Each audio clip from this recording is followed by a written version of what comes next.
Fraser Valley home prices are back to pandemic-era levels under the weight of economic headwinds and sustained inventory. Jordan here with your Fraser Valley market update for February of 2026. Home prices in the Fraser Valley fell for the 10th consecutive month in January, pushing benchmark prices back below $900,000 for the first time since spring of 2021. The composite benchmark price dropped 1% in January to $897,200, down 6.9% compared to this time last year. And despite continued price softening, buyers largely stayed on the sidelines. The Fraser Valley Real Estate Board recorded 619 sales in January, down 33% from December and 24% below January of last year. That puts January sales well below what we'd expect seasonally, even accounting for the usual winter slowdown. New listings jumped 128% month over month to just over 3,000, which is typical for January. However, the listing activity is still running about 10% below last year, and even with that, inventory continues to build. Active listings rose to 7,711, up 11% from December and sitting 54% above the 10-year seasonal average. The sales to active listing ratio dropped to just 8% in January, and as a reminder, the board considers a balanced market to be between 12% and 20%. At these levels, we remain firmly in buyer's market territory. Looking at benchmark price by property type, the downward pressure continues across the board. Single-family detached homes now sit at $1,373,100, down 1.1% from December and down 7.4% year over year. Average days on market for detached increased from 51 days in December to 55 days in January. Townhomes declined to $773,100, down 1% month over month and 6.5% from January of last year. Average days on market also increased to 50 days in January, up from only 43 the previous month. And lastly, apartments fell to $488,600, down 0.6% from December and down 8.2% year over year. Average days on market increased here as well, up to 53 days in January from 52 in December. Price declines remain orderly, but the persistence does matter. 10 straight months of declines tell us this is not just seasonal noise anymore. As always, median days to sell paints a slightly different picture. Detached homes has a median days to sell of 42 days. That's up from 39 days in December. Townhomes had a median days to sell of 25 days, which is actually down from 35 in December. And condos were a median of 28 days to sell, down from 36 in December. That spread between average and median tells us some homes, if they're positioned well, are still moving reasonably well. Townhomes and affordable condos continue to perform better than detached, but a growing portion of listings are sitting for extended period of time, and they're pulling the averages higher. Sale to list price ratios reflect the same theme. Detached homes held steady month over month at roughly 96%. Townhomes improved slightly, rising from 97.6% December to 97.9% in January, and condos remained flat at 97.1%. Buyers are negotiating hard as well, but sellers who price realistically are still able to get the deals done, especially in the more affordable segments.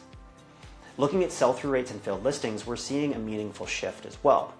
Detached markets in places like Langley, Abbotsford, and Chilliwack saw a roughly 50% increase in failed and expired listings month over month, alongside a roughly 20% decrease in sales, while active listings either stayed flat or increased slightly. This combination suggests many sellers misjudged buyer appetite, pulled their listings, and will likely return to the market repositioned. The problem is that so far, the buyers aren't showing up in sufficient numbers to absorb that inventory. This points to continued inventory growth and additional pricing pressure as we move towards spring. Anecdotally, showings did pick up briefly towards the end of January. It felt like a wave of motivated buyers shaking the holidays off and getting the process started. That momentum just didn't last. Activity slowed again quickly, which isn't unusual for this time of year. Historically, the market tends to stay quiet until about March or April, but what stood out this year is how cautious buyers remain. Lowball offers are common. Buyers are taking more time, viewing every possible option and leaning heavily on conditions. Subject to sale offers and multi-property domino scenarios are also becoming more normal, especially for anything above the condo segment. From a macro standpoint, the headwinds are still very real, and they explain why buyers are acting the way that they are. On rates, the Bank of Canada held its policy rate at 2.25% again, the second straight hold after cutting earlier in the cycle. In its January decision, the bank pointed to inflation sitting close to target, but ongoing uncertainty in the outlook, and they framed it as a time to wait and confirm that inflation continues to move sustainably back to 2%. Macklem's tone has been cautious, less about declaring victory and more about keeping optionality if the economy weakens further, which it might. For borrowers, that hold matters because it likely keeps variable rates from falling further in the near term, and fixed rates are still being held up by bond yields. The Canada 5-year yield is around 2.85% at the moment, down from late December peak of nearly 3%, but still elevated enough that fixed mortgage rates probably do not improve much from here unless yields drop meaningfully again. The labor market is not giving a clean, all-clear signal either. The unemployment rate moved up to 6.8% in December, which is the kind of number that keeps confidence fragile, even if this isn't technically a crisis. Youth unemployment has also been soft. After a brief improvement in the fall, youth unemployment was still about 12.8% in November, which is high enough to matter for household formation and first-time buyer demand. And this is where the job headlines can be misleading.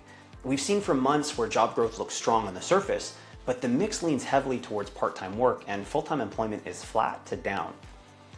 So that's not a victory lap. It's a sign that households are stacking work where they can, and in some cases, leaning on multiple jobs to keep up. That kind of labor market produces caution, not confidence. On credit stress, delinquencies are still low relative to history, but the direction has been up, especially on non-mortgage debt.